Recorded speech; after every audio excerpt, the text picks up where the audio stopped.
Hello everyone, welcome to a online solution English classes. मैं जीशान फरीदी आ गया हूँ आज का क्लास लेकर। जो आज का क्लास बहुत ही इम्पोर्टेंट क्लास है। आज जो हम लोग करने वाले हैं वो क्लास 10th का वीवीआई ऑब्जेक्टिव्स करने वाले हैं। उसमें भी सिर्फ आपका एक बुक नहीं, दोनों बुक का करने वाले हैं। इससे पहले वाले जो सेट किए थे हम लोग, उसमें हम लोग सिर्फ पैनोरमा का जो बुक था उसका पोएट्री सेक्शन और प्रोज सेक्शन दोनों को किए थे, है ना। उससे भी आपको बहुत सारा क्वेश्चन आपको एग्जाम में आएगा। और आज जो कराने वाले हैं इसमें आपको सेकंड बुक भी शामिल है, यानी कि जो पैनोरमा के अलावा एक और जो बुक जो है इंग्लिश रीडर, उससे भी आपको क्वेश्चन इसमें मिलेगा। और इसके बाद भी आपको ऑब्जेक्टिव क्वेश्चन दिया जाएगा ताकि आपके एग्जाम में आपको काम आ सके। चलिए तो आओ स्टार्ट करते हैं आज का क्लास जो है।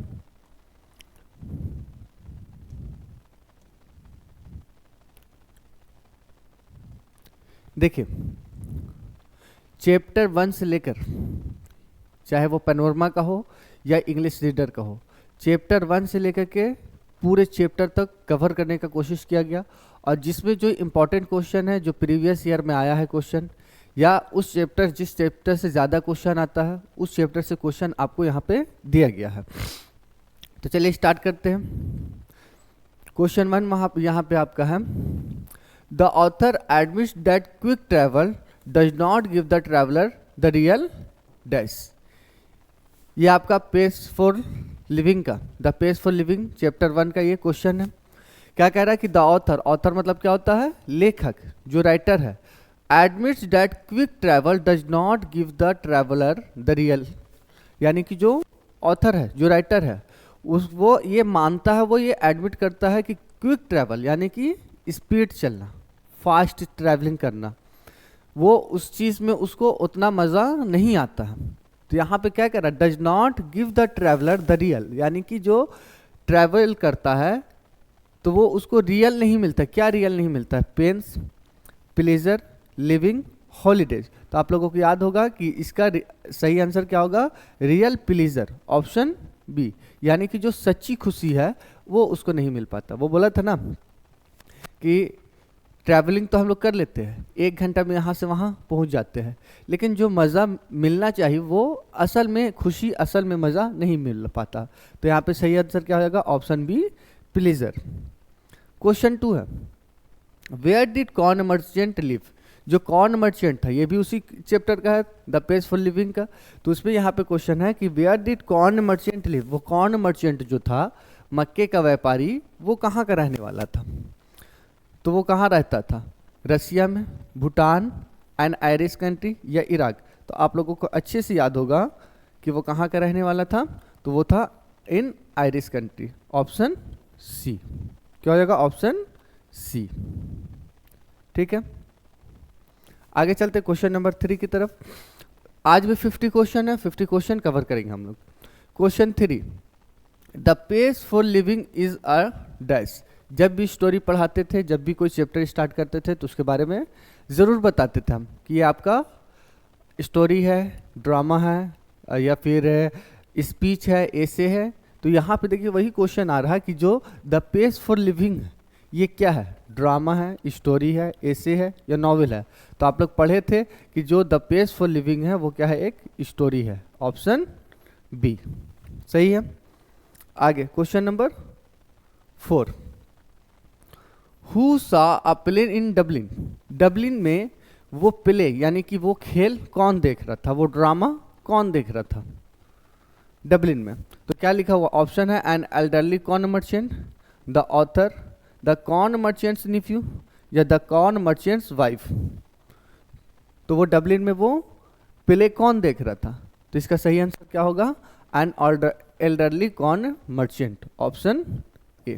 जो बूढ़ा व्यापारी था, मक्के का व्यापारी था, वही वहाँ क्या देख रहा था? वो उस प्ले को देख रहा था। ठीक है, आगे चलते क्वेश्चन नंबर 5 की तरफ। Where does the author find himself in a hopeless fog. बोला कि जो ऑथर था, जो लेखक था, वो खुद को कहाँ होपलेस पाता है, मतलब कि ना उम्मीद, उसको कुछ समझ ही नहीं आता कि हम है क्या, है ना। तो ऐसा कब होता है उसके साथ? When he goes to cinema, जब वो सिनेमा देखने जाता है। When he goes to office, जब वो ऑफिस जाता है। When he goes to the market, जब वो मार्केट जाता है। या when he is at home, या फिर जब वो घर पे होता है। तो यहाँ हम लोग पढ़े थे कि जो कॉर्न मर्चेंट होता है और उसकी वाइफ दोनों सिनेमा देखने जाते हैं, है ना। तो वहाँ ये होपलेस हो जाता है, समझ ही में नहीं आता कि करे क्या। अभी ये आया, कभी ये एक्टर आ गया, कभी ये हीरो एक्ट्रेस आ गई, ये कंफ्यूज हो जाता है। तो यहाँ पे सही आंसर क्या हो जाएगा? Option A, when he goes to cinema, जब ये सिनेमा देखने के लिए जाता है तब ये क्या हो जाता है? होपलेस हो जाता है, इसको समझ ही में नहीं आता। Question number 6, which tribe does the author belong to, मतलब कि जो ऑथर है, जो लेखक है, वो किस ट्राइब से, किस जनजाति से वो बिलोंग करते हैं, किस तरीके के वो लोग हैं, कौन जो ऑथर है। देखिए क्या ऑप्शन है? ऑप्शन है sound minded, handicapped, solo thinkers या फास्ट थिंकर्स। तो हम लोग पढ़े थे कि द पेज फॉर लिविंग में जो ऑथर है वो कैसा है? तो वो सोलो थिंकर्स था। तो ऑप्शन क्या हो जाएगा? Option C, solo thinkers. ठीक है। क्वेश्चन नंबर 7, कह रहा who didn't dislike the rapid movement of life, किसको इतना जो तेज लाइफ है, तेजी से जो लोग चल रहे, तरक्की कर रहे हैं, भाग रहे हैं, तो किसको ये चीज़ पसंद नहीं है? डिसलाइक मतलब क्या होता है? नापसंद करना। किसको ये चीज़ नापसंद है, किसको ये चीज़ पसंद नहीं है? ऑप्शन आपका है wife of corn merchant, the author, या निफ्यू ऑफ कॉर्न मर्चेंट। तो सही आंसर इसका क्या होगा?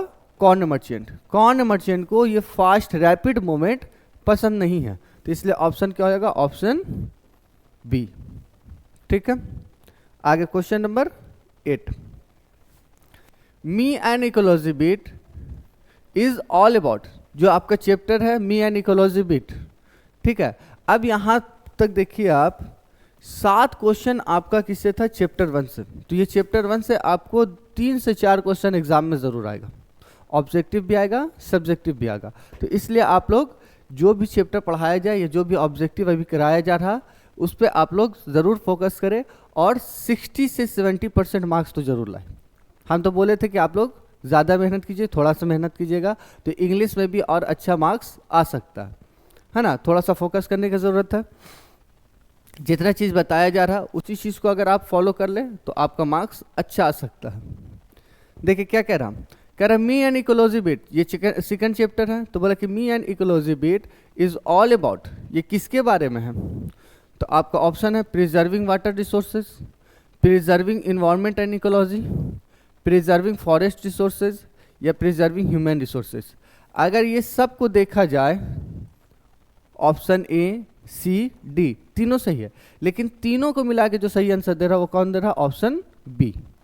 ऑप्शन बी, कि यहाँ जो बात हुई है वो इन्वायरमेंट को और इकोलॉजी को सुधारने का, इन्वायरमेंट और इकोलॉजी को बचाने का बात हुआ।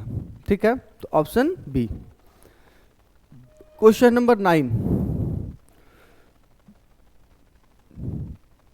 कह रहा the narrator told mister Williams not to burn leaves as it dash for the air ecology. ये भी वही उसी चैप्टर 2 का है, मी एंड इकोलॉजी बीट का। उसमें कह रहा है नरेटर मतलब बताने वाला, बोलने वाला। नरेटर टोल्ड मिस्टर विलियम्स को ये बोलता है, क्या बोलता है? To burn leaves as it is, not to burn leaves, कि पत्तियों को नहीं जलाइए। जो पेड़ से पत्ते गिरते हैं सूखा हुआ, लोग क्या करते हैं? उसको जमा करके जला देते हैं। लेकिन जिम क्या बोला था? कि आप इसको जलाइए नहीं, बल्कि इसको क्या कीजिए? जमा करके रखिए, इसको कॉम्पोस्ट बनाइए।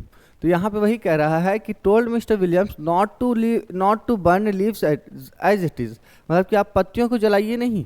इससे क्या होगा? It is for the air ecology, ये हवा के लिए क्या है? एक्सेलेंट है, अच्छा है, बैड है, बुरा है, गुड है, हेल्पफुल है। तो जब पत्तियों को जलाएंगे तो इससे क्या होगा? हम लोगों का इकोलॉजी खराब होगा। तो option B, leaves as it is bad for the air ecology, हवा के लिए ये क्या है? खराब है। ठीक है। Question number 10, what did gym see him mother using? His हो जाएगा यहाँ पे। What did gym see his mother using, यानी कि जिम क्या देखा, उसकी माँ क्या इस्तेमाल कर रही थी। ऑप्शन है a juicer, a grinder, an electric mixer या एन ओवन। तो इसका सही आंसर क्या होगा, option C, an electric mixer. उसकी माँ क्या यूज कर रही थी, इलेक्ट्रिक मिक्सर यूज कर रही थी, है ना। वही ये देखता है। Question number 11, the harmful poisonous gases effect, जो हार्मफुल गैस है, जो जहरीला गैस है, उससे क्या इफेक्ट होता है, फैक्ट्री, फॉरेस्ट, इकोलॉजी, एक बीटर। तो यहाँ पे सही आंसर क्या होगा, ऑप्शन सी, इकोलॉजी। खराब गैस से, पॉइजनस गैस से क्या किसको नुकसान पहुंचता है, तो इकोलॉजी को, है ना। तो यहाँ पे सही आंसर क्या हो जाएगा, ऑप्शन सी। 12 में कह रहा हु preaches is neighbours about ecology, कौन इकोलॉजी के बारे में, यानी कि अपने जो इकोलॉजी है उसके बारे में प्रीचेज दे रहा है। प्रीचेज मतलब क्या होता है, उपदेश देना। तो पढ़े होंगे मियां इकोलॉजी बीट में, एक ही तो था इंसान जो क्या करता था, इकोलॉजी को और इन्वायरमेंट को लेकर के मतलब उपदेश देता था, लेकिन खुद वो काम करता ही नहीं था। अब वो कौन था, वो था आपका ऑप्शन बी, जिम। कौन था, जिम। जिम ही था ना जो सबको समझाता था कि अपने इन्वायरमेंट को कैसे सुधार करके रखना। आगे question number 13, Mahadevi Verma was born in, Mahadevi Verma का जन्म कब हुआ था, 1907, 1909, 1910, 1911। तो सही आंसर क्या होगा, ऑप्शन ए, 1907 में, 1907 में महादेवी वर्मा का जन्म हुआ।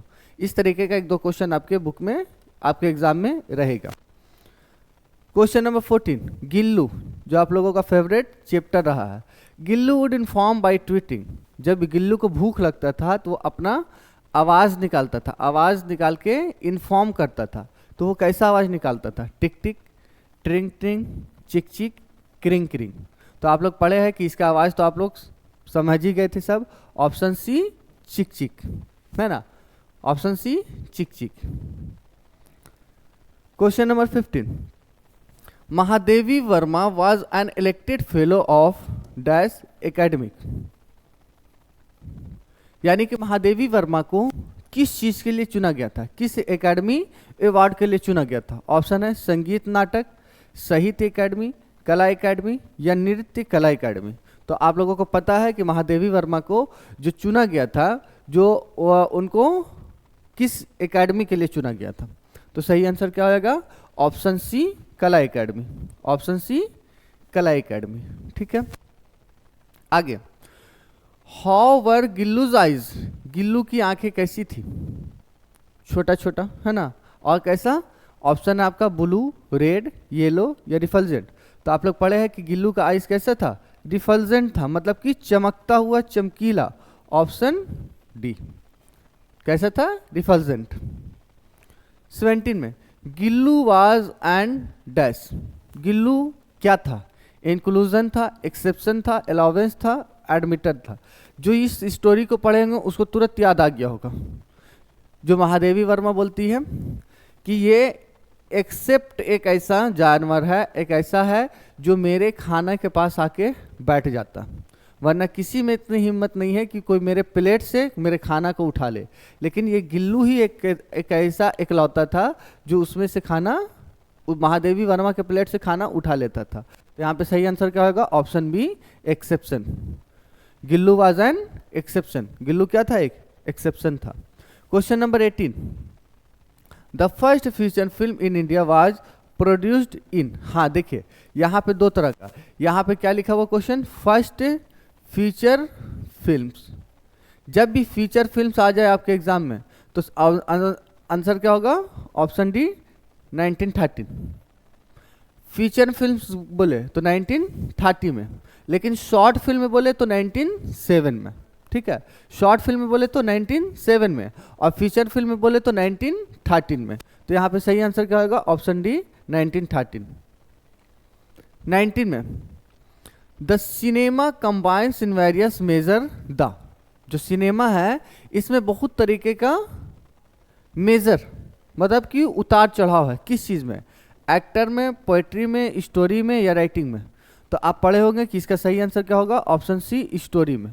बहुत तरीके का स्टोरी है ना हम लोग के मूवी में, खास के इंडियन मूवी में देखने को मिलता है, तो इसलिए इसका सही आंसर क्या हो जाएगा, ऑप्शन सी स्टोरी। 20 में देखिए आ गया ना question, when was the first short film produced. यहाँ पे क्या होगा, शॉर्ट फिल्म, छोटा फिल्म सबसे पहले कब बनाया गया था, 1902, 1903, 1906, 1907। तो सही आंसर क्या होगा, ऑप्शन डी 1907 में, 1907 में। आगे क्वेश्चन नंबर 21, आंग सान सूकी was a famous dash politician. सबसे पहले जैसी आंग सान सूकी का नाम आए समझ जाइए कि इनको क्या मिला था, नोबेल पीस प्राइज मिला था। याद रखिएगा, Nobel peace prize. Nobel peace prize कहाँ दिया जाता है, ओस्लो में, ठीक है। फिर यहाँ पे आपको आंग सान सूकी देखे समझ, यहाँ पे वो आप याद कीजिए कि ये कहाँ की थी, तो ये बर्मा की थी। कहाँ की थी, बर्मा म्यांमार की थी। यहाँ पे आपको क्वेश्चन, आंग सान सूकी वाज अ फेमस पॉलिटिशियन। बाकी आंग सान सूकी क्या थी, एक फेमस पॉलिटिशियन थी।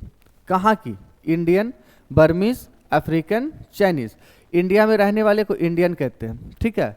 बर्मा में रहने वाले को बर्मीज कहते हैं, अफ्रीका में रहने वाले को अफ्रीकन कहते हैं, चाइना में रहने वाले को चाइनीज कहते हैं। तो आंग सान सूकी कहाँ की थी, बर्मा की थी। तो सही आंसर क्या होगा, ऑप्शन बी बर्मीज पॉलिटिशियन थी वो, बर्मीज यानी कि बर्मा की।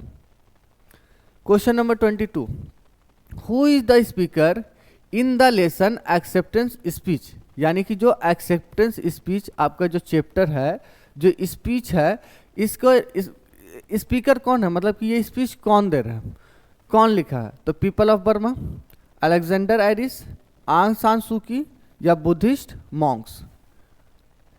देखिए यहाँ पे आपको बता दें, ये जो एक्सेप्टेंस स्पीच है ये लिखा गया है आंग सान सूकी के द्वारा, लेकिन इसको स्पीच जो है वो स्पीच दिया कौन था, तो स्पीच दिए थे उसका बेटा अलेक्जेंडर आयरिस, अलेक्जेंडर आयरिस। यहाँ पे आपका स्पीकर पूछ रहा, तो स्पीकर में कौन हो जाएगा, अलेक्जेंडर आयरिस। क्योंकि आंग सान सूकी ओस्लो पहुँच नहीं पाई थी अवार्ड लेने के टाइम में, तो उनका बेटा वहाँ अलेक्जेंडर आयरिस वहाँ पहुँचा, वही अवार्ड एक्सेप्ट किया और स्पीच दिया, ठीक है।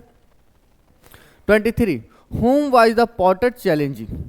ये यहाँ से अब आपका शुरू हो गया चैप्टर, ये सेकंड बुक जो है इंग्लिश रीडर, उसमें से क्वेश्चन है कि जो पॉटर है, नहीं सेकंड बुक से शुरू नहीं हुआ, ये आपका पोएट्री सेक्शन से आ गया।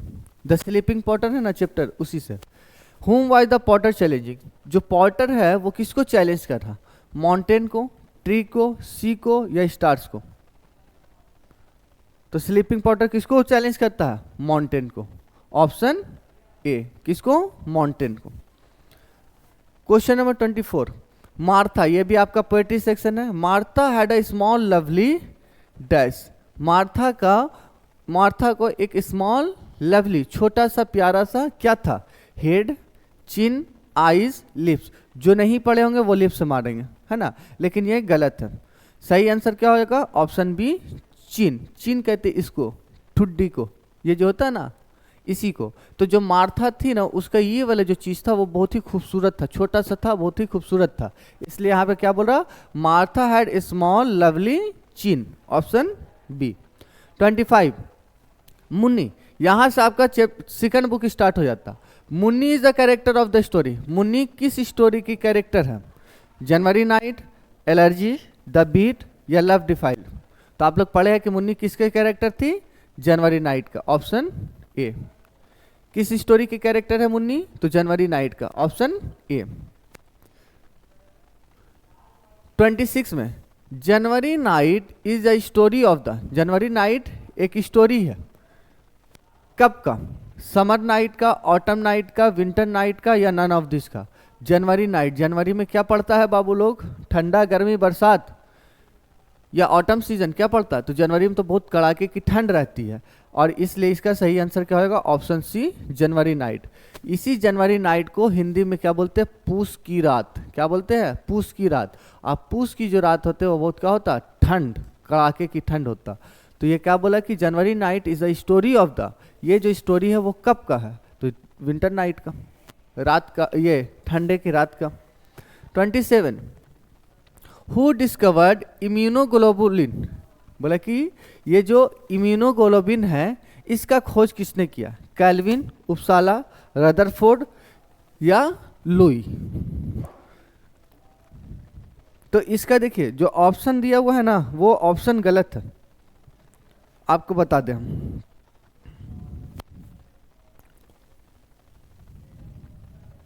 यहाँ पे ये सब तो ऑप्शन गलत ही है, यहाँ पे जो है ये गलती से रदरफोर्ड लिखाया, यहाँ पे लिखना था Rodney Potter, RODNEY, Rodney Potter, Rodney Potter, ठीक है। तो इसका जो इम्यूनोग्लोबुलिन है ये आप लोग पढ़े होंगे चैप्टर एलर्जी है ना आप लोगों का बुक में, उसी से ये क्वेश्चन है इम्यूनोग्लोबुलिन। तो इसका खोज कौन किया था, तो आंसर क्या हो जाएगा, रॉडने पॉटर, ठीक है। आगे 28 में, hay fever is a dash, hay fever क्या है, अस्थमा है, एलर्जी है, एक्जिमा है या स्नीजिंग है। तो आप लोग पढ़े होंगे उसी एलर्जी वाले चैप्टर में कि हे फीवर क्या है, एक एलर्जी है, ऑप्शन बी, ठीक है। आगे 29 में, during the first year importance the lawyer in the beat, ये भी आपका सेकंड बुक से है जिस चैप्टर का नाम है द बीट, उसमें कह रहा है ड्यूरिंग द फर्स्ट ईयर, पहले साल के दौरान जो लॉयर था, लॉयर क्या था, इंपॉर्टेंट था, किस लिए, तो suffered terribly, enjoyed happily, ate heavily या लिसन टू म्यूजिक। तो फर्स्ट ईयर में पहले साल में उसको बहुत सारा पैसा मिल रहा था तो इसलिए वो क्या कर रहा था, इंजॉय कर रहा था। तो यहाँ पे क्या होगा, ऑप्शन बी, ऑप्शन बी। 30 में, the banker was sure that the lawyer would not agree to stay in prison for year, prison मतलब होता कैद में रहना, जेल में रहना, ठीक है। तो बोला कि बैंकर वॉज श्योर, बैंकर ये निश्चित था, सुनिश्चित था कि जो लॉयर है वो कभी भी इस बात से एग्री नहीं होगा कि वो कितने साल तक वहाँ जेल में रहे। ऑप्शन है 10 ईयर्स, 7 ईयर्स, 15 ईयर्स या 5 ईयर्स। तो सही आंसर क्या होगा, 5 ईयर्स, कि 5 साल तक, 5 साल से ज़्यादा वो जेल में नहीं रह सकता, इस बात से वो बैंकर एग्री नहीं होगा। तो इसलिए ऑप्शन क्या होगा, option D. 31, the lawyer had to begin the confinement from 12 o'clock of 14 November dash, बोला कि जो लॉयर था उसने कन्फाइनमेंट को शुरुआत किया 12 बजे से 14 नवंबर को। 14 नवंबर तो दे दिया डेट, लेकिन कौन से ईयर में, 1815, 1860, 1870 या 1880। तो आप लोग पढ़े होंगे जो चैप्टर है द बीट, है ना, उसमें सही आंसर क्या होगा, ऑप्शन सी 1820 में।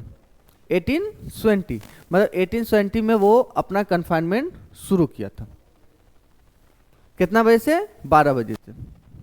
32 में, mister Gessler was a dash boot maker, mister Gessler जो थे एक बूट मेकर थे, लेकिन कहाँ के थे वो, रशियन थे, जर्मन थे, फ्रेंच थे या इंग्लिश थे। अभी बताए कि रशिया में रहने वाले को रशियन कहते हैं, जर्मनी में रहने वाले को जर्मन कहते हैं, फ्रांस में रहने वाले को फ्रेंच कहते हैं और इंग्लैंड में रहने वाले को इंग्लिश कहते हैं। तो अब आप लोग बताइए कि गेस्लर कहाँ का बूट मेकर था, तो ऑप्शन क्या होगा, ऑप्शन बी जर्मन का। कहाँ का था ये, जर्मन का, ठीक है। आगे 33 में, the two special qualities of mister Gessler shoes were, बोला कि जो मिस्टर गेस्लर का जो शूज का क्वालिटी था तो उसका 2 क्वालिटी क्या था, पहला है they lasted very long and fitted perfectly, दूसरा ऑप्शन है fine quality of leather and durable, the sole is durable and fitted, none of this. अगर नन ऑफ दिस की जगह पर आता ऑल ऑफ द एबव तो हम लोग मार सकते थे, लेकिन यहाँ पे आपका 2 क्वालिटी पूछा है। तो 2 क्वालिटी में क्या होएगा, तो हम लोग पढ़े हैं कि दे लास्टेड वेरी लॉन्ग, वो काफ़ी लंबा चलता था, मजबूत होता था, एंड फिटेड परफेक्टली, और बिल्कुल परफेक्ट फिट आता था, ना छोटा ना बड़ा, है ना, बिल्कुल परफेक्ट फिट आता था। तो इसलिए सही आंसर क्या होगा, option A, option A, they lasted very long and fitted perfectly, ठीक है। 34 में, एवरीवन वाज हैप्पी एक्सेप्ट, हर कोई खुश था सिवाय किसके अलावा, सब लोग खुश थे। तो यहाँ पे है मून, मदर, फादर, सन। तो सही आंसर क्या होगा, ऑप्शन बी मदर, सभी खुश थे, सिर्फ उसकी माँ ही खुश नहीं थी। Option B. 35, your dress is right of one side, who said? ये जो लाइन है कि your dress is right of one side, ये लाइन किसने कहा? Moon, sun, nurse, mother. Moon से कोई मतलब नहीं, सन से कोई मतलब नहीं, नर्स ये बात क्यों ही बोलेगी? तो सही आंसर क्या होगा? Option D, mother. ये लाइन, ये बात कौन बोले? उसकी माँ। 36 में, the daughter in the story two horizons, two horizons learned everything from her mother except, यानी कि जो आपके बुक में जो चैप्टर है सेकंड बुक में, उसमें एक स्टोरी है जिसका नाम है टू हॉरिजन्स। ठीक है, तो टू हॉरिजन्स में जो उसकी बेटी है वो कहता है कि लर्नड एवरीथिंग, हर चीज वो सीखी, किससे? फ्रॉम हर मदर, अपनी माँ से, एक्सेप्ट, सिवाय किसके? तो यहाँ पे ऑप्शन आपका सीक्रेट ऑफ लाफ्टर, हंसने में तो वो थी ही, हंसती ही थी, importance of wealth, mantra of loving pain, या hardship of loving life, loving नहीं living life, hardship of living life. मतलब कि वो जो टू हॉरिजन्स में जो स्टोरी है उसमें उसकी बेटी ने सब कुछ सीखा, है ना, लर्न एवरीथिंग, हर कुछ सीखी अपनी माँ से, लेकिन क्या नहीं सीखी?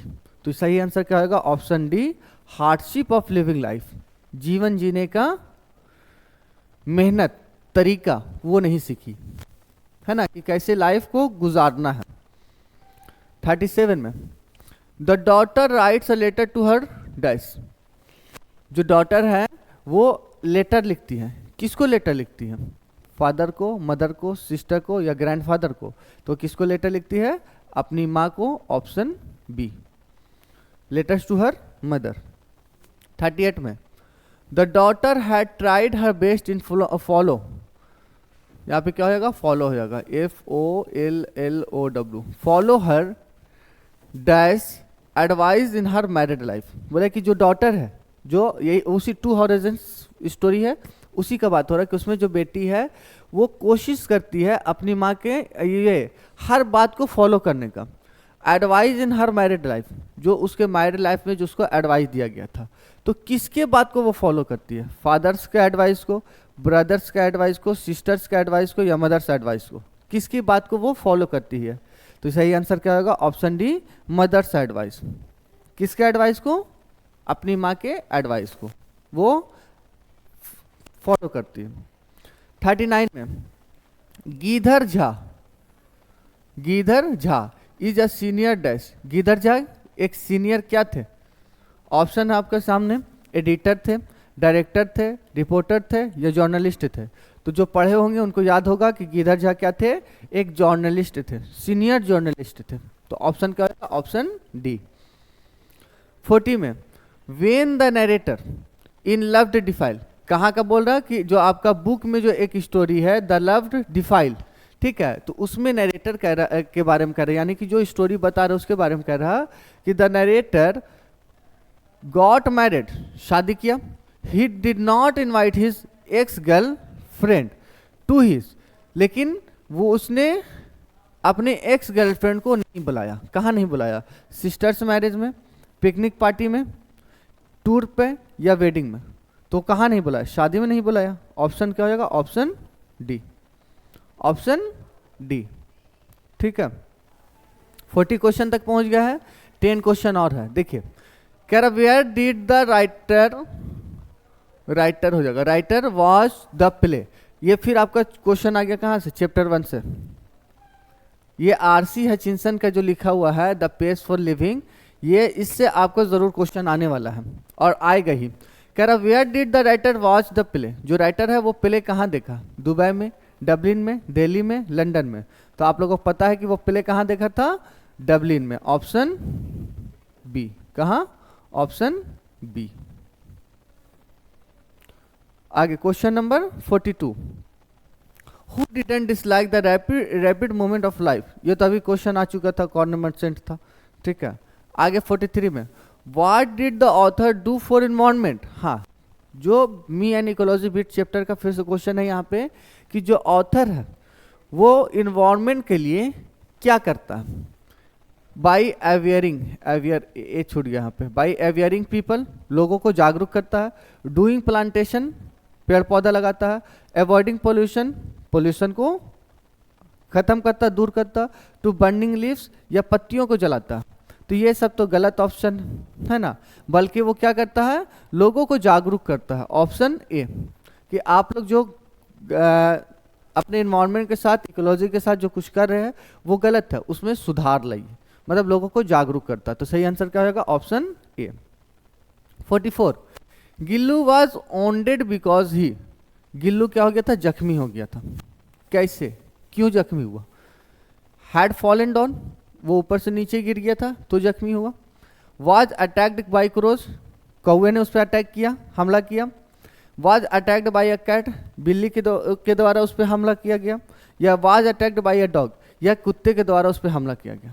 तो आप लोग ये स्टोरी पढ़े थे द गिल्लू, उसमें वो क्या हो जाता है, जख्मी हो जाता है। और जख्मी कैसे होता है, क्योंकि उसे कौवे ने क्या कर देता है, अपना चोंच मार मार कर उसको जख्मी कर देता है, यानी कि कौवा उस पर अटैक करता है। Option B. 45 में, which film is mentioned in what is wrong with Indian films, यानी कि जो आपका चैप्टर है what is wrong with Indian films, उसमें कौन कौन सा मूवी को शामिल किया गया है। ऑप्शन है चारुलता, शतरंज के खिलाड़ी, धरती के लाल, या Panchli.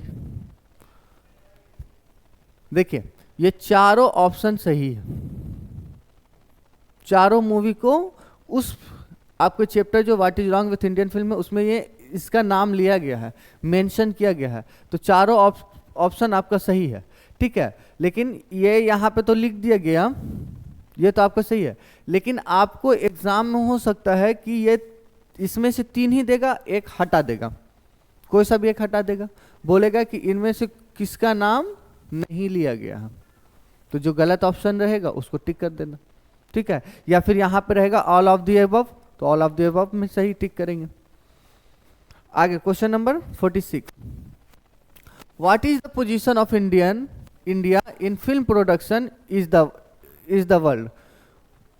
What is the position of India in film production in the world, मतलब कि भारतीय फिल्म प्रोडक्शन को दुनिया में, विश्व में कितने नंबर पे है, फर्स्ट पे, सेकंड, थर्ड या फोर्थ। तो हम लोग पढ़े हैं कि कितने नंबर पे है ये, फर्स्ट नंबर पर, ऑप्शन ए। यानी कि जो इंडियन फिल्म का पोजीशन है, प्रोडक्शन है, वो भारत का पहले नंबर पे है। 47 में, अलेक्जेंडर एरिस, अभी ये बात कर रहे थे, अलेक्जेंडर एरिस कौन है, तो ये आंग सान सूकी का बेटा था। अलेक्जेंडर एरिस कौन था, आंग सान सूकी का बेटा। तो कह रहा है Alexander Aris accepted the Nobel peace prize on behalf of his dad. देखिए आ गया ना बात, कि अलेक्जेंडर एरिस ने तो नोबेल पीस प्राइज को एक्सेप्ट किया, लेकिन किसके बिहाफ पे, किसके गैर मौजूदगी में, तो सिस्टर, मदर, डॉटर या कजन। तो वो किसके लिए गया था वहां, अपनी माँ के लिए। तो ऑप्शन क्या होगा, option B. 48, what is the position of old women in her neighbourhood. ये आपका जो वो औरत थी ना, वंस अपॉन अ टाइम, जो आपका बुक में स्टोरी है वंस अपॉन अ टाइम, उसी में उस औरत के बारे में कह रहा कि what is the position of old women, जो उस बूढ़ी औरत का उस गांव में क्या पोजीशन था, पड़ोसियों में क्या पोजीशन था। तो क्वारलिंग मतलब झगड़ा करने वाली थी, रूरल प्रोफेट, गांव की वो क्या उसको कहेंगे, पाक साफ थी, या वांस्टन या एक्स्ट्रा वैगेंट। तो हम लोग पढ़े हैं कि जो वो बूढ़ी औरत थी वो क्या थी, रूरल प्रोफेट थी, ऑप्शन बी। यानी कि वहाँ के गांव के लोग उसके पास जाके मशवरा लेते थे, उनसे बातें करते थे, उनसे पूछते थे, ठीक है। तो यहाँ पे सही आंसर क्या होगा, option B. 49, the ancient world three of fine flowers of dash. बोला कि जो एंशियंट वर्ल्ड, पुराने जमाने के लोग, पुराने जमाने में क्या कह रहा हो कि ancient world three of fine flowers of, किस चीज का फूल दिया करते थे, किस चीज को वो पेश किया करते थे, कल्चर को, अनसिविलाइजेशन को, कैरेक्टर को, या यूनिटी को। तो ये चैप्टर आपका वो सिविलाइजेशन से है ना, इंडियन कल्चर एंड सिविलाइजेशन। तो इसमें सही आंसर क्या होगा आपका, ऑप्शन डी, यूनिटी, एकता का प्रमाण दिया करते थे। ये हो गया आपका last question. Elderly people in story, little girls, visor then main, were ashamed because, बोले कि जो आपके बुक में जो स्टोरी है जिसका नाम है little girls visor then man, ये स्टोरी है। तो कह रहा है इस स्टोरी में जो एल्डरली पीपल लोग हैं वर अशेम्ड, मतलब कि वो लोग शर्मिंदा हो जाते हैं। क्यों? क्योंकि आपका ऑप्शन है लिटिल गर्ल्स वर क्वारलिंग, जो छोटी छोटी बच्चियां दोनों लड़ाई कर रही होती है, या लिटिल गर्ल्स वर डांसिंग, जो दोनों छोटी बच्ची है दोनों डांस कर रही होती थी, या लिटिल गर्ल्स बिकेम, यहाँ बिकेम हो जाएगा, बिकेम फ्रेंड अगेन, या जो दोनों लड़की थी दोनों फिर से दोस्त हो जाती है, या लिटिल गर्ल्स बिकेम,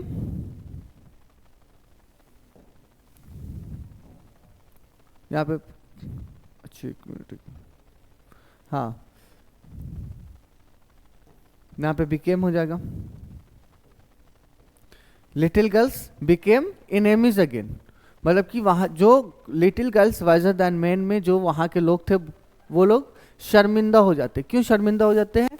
क्योंकि वो लोग फिर से, little girls became friend again, वो लोग फिर से दोस्त हो जाती हैं, और वहाँ बड़े बड़े लोग आपस में झगड़ा करते रहते हैं, ये दोनों फिर से क्या हो जाती है, दोस्त हो जाती है, फिर से खेलने लगती है। तो इसलिए वहाँ के जो लोग हैं वो लोग शर्मिंदा हो जाते हैं कि हम लोग बेवकूफ़ी कर रहे कि जो आपस में लड़ रहे, बल्कि ये दोनों लड़की तो खुश है, खेल रही है। तो इस तरीके से आज का 50 क्वेश्चन हो गया कंप्लीट। तो आज का क्लास यहीं पे होता है कंप्लीट। तो आप लोग ज़रूर बताएं कि आज का क्लास कैसा लगा, और इस वीडियोस को अपने दोस्तों को, भाइयों को, बहनों को ज़रूर शेयर करें ताकि उसको वो भी इस चैप्टर से, इस वीडियो से अपना फ़ायदा उठा सके। और इस वीडियो को लाइक करें, शेयर करें दोस्तों को, ठीक है। फिर हम लोग मिलते हैं अगले वीडियोस में, अगले क्लास में। तब तक हंसते रहिए, मुस्कुराते रहिए, पढ़ाई पे ध्यान दें। Thank you, bye.